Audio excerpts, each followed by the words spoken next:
అదే RTV app వార్తల్ని క్షణాల్లో చదివే అవకాశం ఉంటుంది. ఒక న్యూస్ పేపర్, ఒక టెలివిజన్ ఛానల్ మీ చేతుల్లో ఎప్పుడూ ఉంటాయి. నమస్తే, వెల్కమ్ టు ఆర్టీవీ. నల్గొండ జిల్లాలో వానాకాలం సీజన్ ప్రారంభం కాబోతుంది. వానాకాల సీజన్కి ఏర్పాట్లు ఏ విధంగా చేశారు, ఎన్ని ఎకరాలలో కూడా సాగు విస్తరణం కాబోతుంది, ఆ విత్తనాలు ఎరువులు అందుబాటులో ఉన్నాయా లేవా, ఎట్లా జరుగుతున్నదా తదితర అంశాలు తెలుసుకునేందుకు మనతోటి నల్గొండ జిల్లా వ్యవసాయ శాఖ అధికారి శ్రవణ్ కుమార్ గారు ప్రస్తుతం మనతో ఉన్నారు. సార్ అడిగి మరికొన్ని వివరాలు తెలుసుకునే ప్రయత్నం చేద్దాం. Sir, good morning sir. వానాకాలం సీజన్కి ఎట్లాంటి ఏర్పాట్లు చేస్తున్నారు సార్?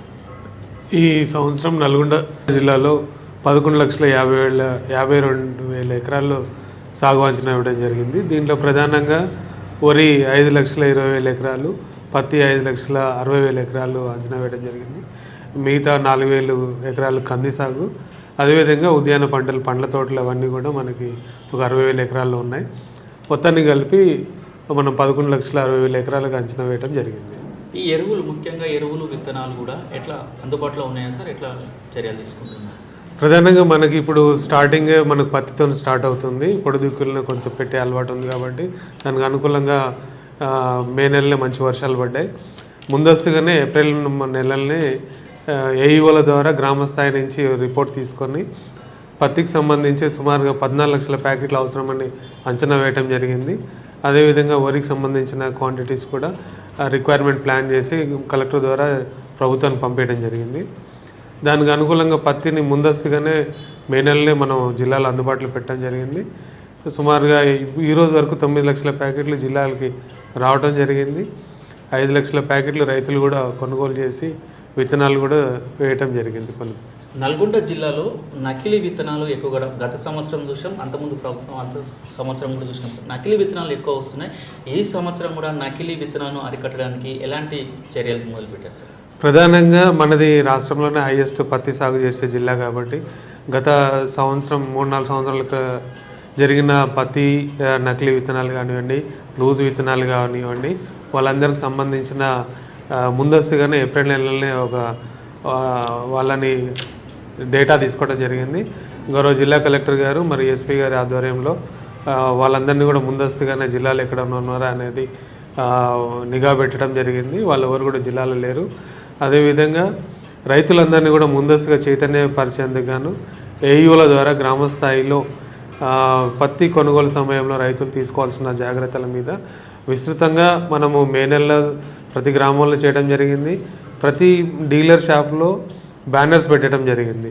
ప్రధానంగా ఎంఆర్పి 864 రూపాయలు, కొనుగోలు చేసేటప్పుడు రసీదు తీసుకోవాలి, దాని మీద ఎక్స్పైరీ డేట్ చూసుకోవాలని కూడా తెలియజేయడం జరిగింది.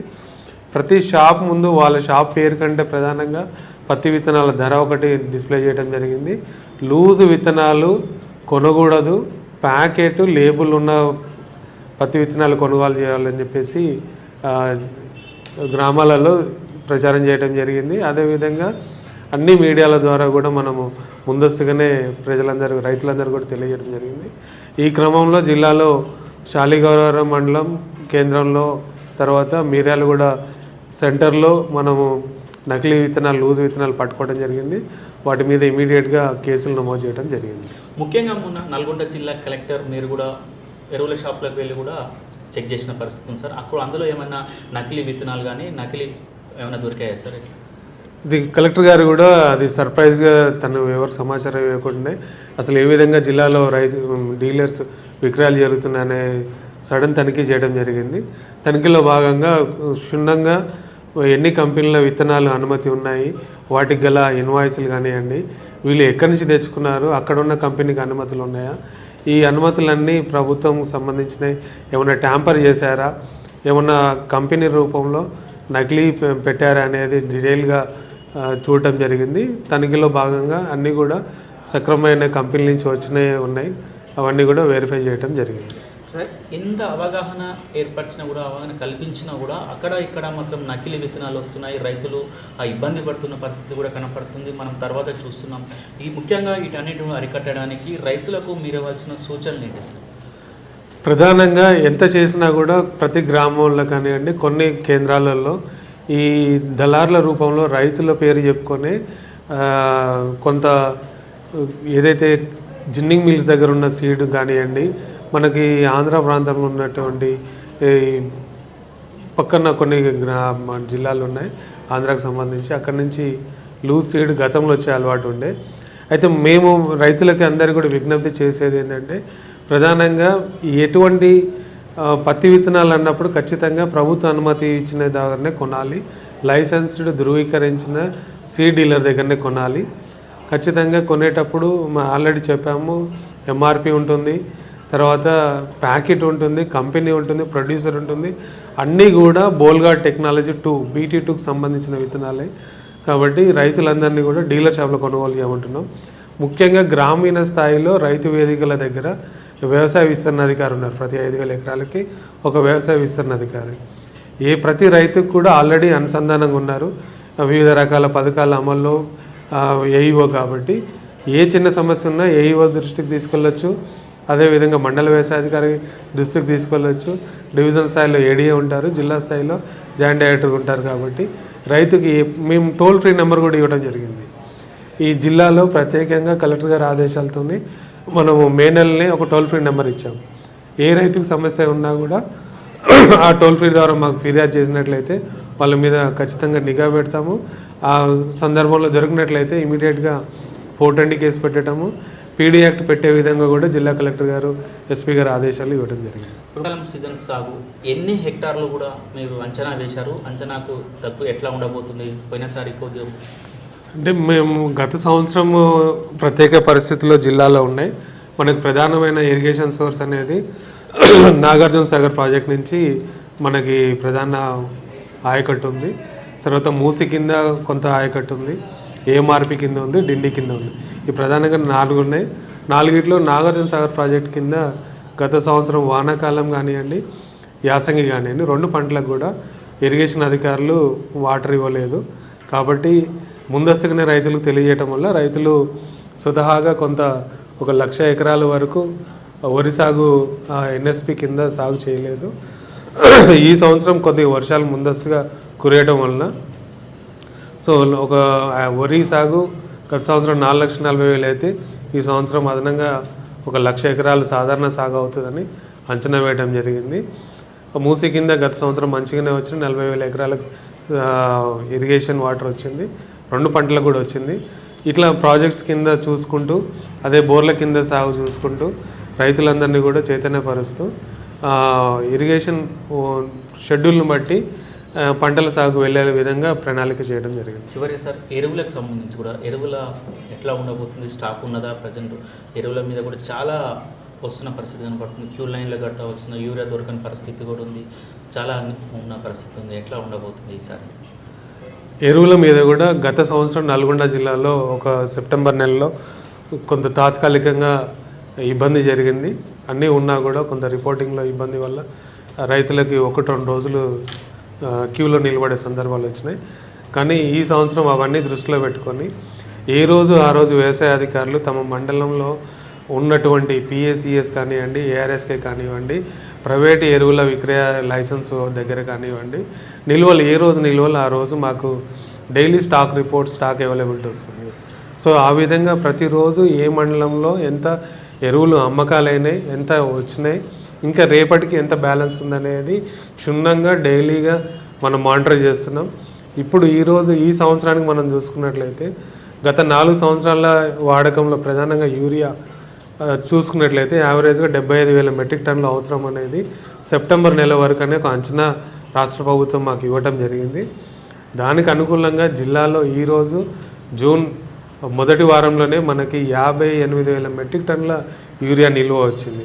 అంటే మనకి దాదాపు ఆగస్టు మొదటి వారం సరిపోయే ఎరువులు కూడా యూరియా ప్రధానంగా మనకి ఈరోజు నిల్వ ఉంది. ముందస్తుగానే ఇప్పుడు ప్రతి మండల కేంద్రంలో కూడా మనకు 31 మండలాలు ఉన్నాయి. ప్రతి మండలం కేంద్రంలో కూడా మినిమం 200, మ్యాక్సిమం 1000, అంటే 12,000 మెట్రిక్ టన్నులు ఈరోజు మండలంలో అన్ని మండల కేంద్రాల్లోని పిఎస్సిఎస్లు కానివ్వండి, ప్రైవేట్ డీలర్స్ దగ్గర అందుబాటులో పెట్టడం జరిగింది. పంట లేని సమయంలో కూడా ఈ 11,000 మెట్రిక్ టన్నులు పెట్టడం అనేది ఇది ఫస్ట్ టైం మన సిస్టంలో. ప్లస్ మనకు మార్కెట్లో కూడా ఒక 30,000 మెట్రిక్ టన్నులు ఉంది. తర్వాత సిఆర్పి కింద సెంట్రల్ రిజర్వ్ పూల్ కింద కూడా మనకు 12,000 మెట్రిక్ టన్నులు, ఓవరాల్గా 58,000 మెట్రిక్ టన్నుల యూరియా మనకి ఆగస్టు వరకు సరిపోని కూడా నిల్వ ఉంది. అంతేకాకుండా రైతులందరికీ కూడా ప్రతి సెంటర్లో ఏదైతే పిఏసిఎస్ ఏఆర్ఎస్కెల్ కానివ్వండి జీరో ఉండకుండా మినిమం స్టాక్స్ పెట్టడానికి ప్రయత్నం చేస్తున్నాం. ఎక్కువ గోడౌన్స్ ఉన్న దగ్గర ముందస్తుగానే ఆల్రెడీ నిల్వలు చేయడం జరిగింది. నల్గొండ జిల్లాలో రైతులు ముఖ్యంగా కూడా నకిలీ ఎరువుల బారిన పడకుండా కూడా ఆర్టీవీ తరఫున రైతులకు ఏం సూచనలు ఇవ్వబోతున్నారు సార్ ఒక అధికారిగా? ఆర్టీవీ తరఫున ఈ సీజన్లో అడ్వాన్స్గా రైతులందరికీ కూడా విజ్ఞప్తి, రైతులకు సరిపోని ఈ విత్తనాలన్నీ అందుబాటులో పెట్టడం జరిగింది. రైతులకు సరిపోను ఎరువులన్నీ కూడా నాణ్యమైన ఎరువులు, అది యూరియా కానీ డిఏపి కానీ కాంప్లెక్స్ కానివ్వండి సూపర్ కానివ్వండి అన్ని రకాల కాంప్లెక్స్ ఎరువులు కూడా మనకు అందుబాటులో ఉన్నాయి. ఎక్కడ ఎటువంటి అపోహ లేదు. మేము డైలీ రిపోర్టింగ్ ఇస్తున్నాము. మండల కేంద్రంలో కూడా ఏవో దగ్గర ట్రాన్స్పరెంట్గా ఉంటుంది. ఎటువంటి దళారుల దగ్గరికి వెళ్ళొద్దు, ఎటువంటి అధిక ధరలకి కొనుగోలు చేయొద్దు. మనకు సరిపోని నిల్వలు ఉన్నాయి. ఎంఆర్పి దగ్గర స్ట్రిక్ట్గా మనం రెగ్యులేట్ చేస్తున్నాం. డీలర్ కానీ ఎక్కడన్నా అధిక ధరలకు అమ్మినా ఏదన్నా ఎరువులని పక్కదారి పట్టించినా క్రిమినల్ కేసులు నమోదు చేస్తాము. ప్రభుత్వం చాలా మనకి క్లియర్గా ఆదేశాలు ఇవ్వడం జరిగింది. గౌరవ ముఖ్యమంత్రి గారు, రాష్ట్ర వ్యవసాయ శాఖ మంత్రి గారు ఈ వ్యవసాయం మీదనే ప్రధానంగా ఫోకస్ చేయడం జరుగుతుంది. దానికి అనుకూలంగా కొత్త స్కీమ్స్ అన్నీ కూడా మనకు రాబోయే షార్ట్ టర్మ్లో కూడా అనౌన్స్మెంట్ వస్తాయి. అన్నీ కూడా రైతులకి సంక్షేమం కోసం నాణ్యమైన విత్తనాలు, తర్వాత నాణ్యమైన ఎరువులు అన్నీ కూడా ముందస్తుగా అందుబాటులో పెట్టడం జరిగింది. ఏ చిన్న అనుమానం ఉన్నా ప్రతి రైతు ఖచ్చితంగా గ్రామీణ స్థాయిలో ఉన్న వ్యవసాయ విస్తరణ అధికారి, మండల స్థాయిలో ఉన్న మండల వ్యవసాయ అధికారి, జిల్లా స్థాయిలో జిల్లా అధికారులు, ముఖ్యంగా ఈ ఎరువుల కానీ విత్తనాల తనిఖీలో భాగంగా ఈ 5 యాప్స్ అనేది ఖచ్చితంగా మండల వ్యవసాయ అధికారి తన పరిధిలో ఉన్న షాపులు ఖచ్చితంగా అక్కడికి వెళ్ళి తను తనిఖీ చేస్తేనే ఆ రోజుకి ఆ రిపోర్ట్ నమోదవుతుంది. కాబట్టి ఏ అధికారి ఏ రోజు ఏ షాపులు తనిఖీ చేసే రిపోర్ట్ కూడా వీక్లీ మా దగ్గర 4 సార్లు రిపోర్ట్స్ ఉంటాయి. కాబట్టి ప్రతి అధికారి తనిఖీ చేసే దాని మీద నిఘా కూడా మా దగ్గర ట్రాకింగ్ ఉంది. అధికారుల మీద ఉన్న నిఘా ఉంది. ఈ ఎరువుల రవాణా బ్రేక్ పాయింట్ నుంచి డీలర్ వరకు చేరే క్రమంలో కూడా అక్కడి నుంచి ఇక్కడి వరకు కూడా మనం మానిటరింగ్ చేస్తున్నాం. రైతులందరికీ కూడా అందరికి సఫిషియెంట్గా అందుబాటులో ఉండే ముందస్తుగా సమాచారం ఇస్తున్నాం. ముందస్తు నిల్వలు ఉన్నాయి. ఏ అనుమానం ఉన్నా సంబంధిత వ్యవసాయ శాఖ అధికారులను సంప్రదించాలని విజ్ఞప్తి చేస్తున్నారు. రైట్, మొత్తంగా ఇది నల్గొండ జిల్లా వ్యవసాయ శాఖ అధికారి చెప్తున్న పరిస్థితి. అయితే వానాకాల సీజన్కి సంబంధించి కూడా అన్ని ఏర్పాట్లు మేము పూర్తి చేశాము. ఎరువులు విత్తనాలు కూడా అందుబాటులో ఉన్నాయని కూడా చెప్తున్నారు. నకిలీ విత్తనాలు మార్కెట్లో రాకుండా కూడా అన్ని చర్యలు చేపడుతున్నామని కూడా చెప్తున్న పరిస్థితి కనపడుతుంది. ఒకవేళ ఎవరైనా నకిలీ విత్తనాలు అమ్మినట్లయితే వారిపై పీడీ యాక్ట్ కేసు నమోదు చేసి కూడా చట్టపరమైన చర్యలు తీసుకుంటామని కూడా ఆ శ్రవణ్ కుమార్ చెప్తున్న పరిస్థితి కనపడుతుంది. వీడియో జర్నలిస్ట్ కృష్ణతో అచ్యుత్, ఆర్టీవీ నల్గొండ. మరిన్ని వీడియోస్ కోసం ఛానల్ ని సబ్స్క్రైబ్ చేయండి. లేటెస్ట్ అప్డేట్స్ కోసం వాట్సాప్ ఛానల్ ని ఫాలో చేయండి. అండ్ లింక్ డిస్క్రిప్షన్ లో ఉంది.